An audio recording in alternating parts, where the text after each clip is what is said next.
Bonjour, et j'aimerais vous dire Assalamu alaikum wa rahmatullahi wa barakatuh.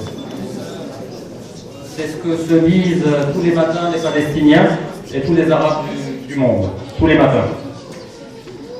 Est-ce que vous savez ce que ça veut dire, Assalamu alaikum? Ça veut dire paix soit sur vous. Les Israéliens, eux, disent tous les matins, ils se disent tous les matins Shalom. Et mon ami Meyer peut confirmer ici. C'est le même mot. Mais de quelle paix on parle? Moi, la paix, je ne la vois pas. Donc, tous les matins, ils se répètent paix soit sur vous. Mais ces mêmes personnes risquent à toute minute et à toute seconde de recevoir un missile sur la tête.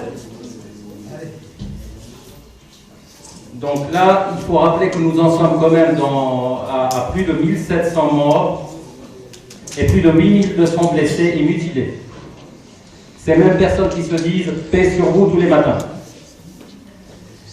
La quasi-totalité des morts du côté palestinien, ce sont des civils, de simples pères de famille, des femmes et des enfants. Il y a plus de 250 000 Palestiniens qui ont été déplacés durant ce conflit, qui se retrouvent sans domicile, avec une infrastructure détruite, et la plupart des maisons détruites. Ils se retrouvent dans la rue, et ça ne gêne personne. Le monde regarde et se tait. Il faut dire aussi, il faut dire les choses telles qu'elles sont. Ce qui se passe actuellement à Gaza, c'est une campagne d'extermination, c'est un génocide. Ce n'est rien d'autre. Lorsqu'un État en guerre n'a pas de stratégie et un but géographique précis dans ses frappes, ni de directive pour protéger les civils, cela veut dire qu'il mène une guerre d'extermination et rien d'autre. Il faut dire les mots, il ne faut pas être gêné. Les journalistes ne disent pas la vérité. Et nous, en tant qu'association, simple petite association, les Amis de la Palestine, on essaie de porter modestement la voix. Il faut rappeler à toute personne, parce qu'en France, apparemment, les gens ne sont pas au courant qu'il y a un occupant et un occupé. Il y a une colonisation. Il faut le rappeler aux gens. Lorsque Israël accuse les Palestiniens de tirer des roquettes sur ces territoires, il faut leur rappeler qu'il y a un occupant et un occupé. Ils ne le font pas par plaisir. Ils ne se lèvent pas le matin et se disent tiens, je vais jeter une roquette de l'autre côté. Non. Il faut aussi rappeler une chose simple, c'est que ces fameuses roquettes n'ont fait pratiquement aucune victime civile du côté israélien. Elles en ont fait 3, peut-être 3 de trop, mais que 3.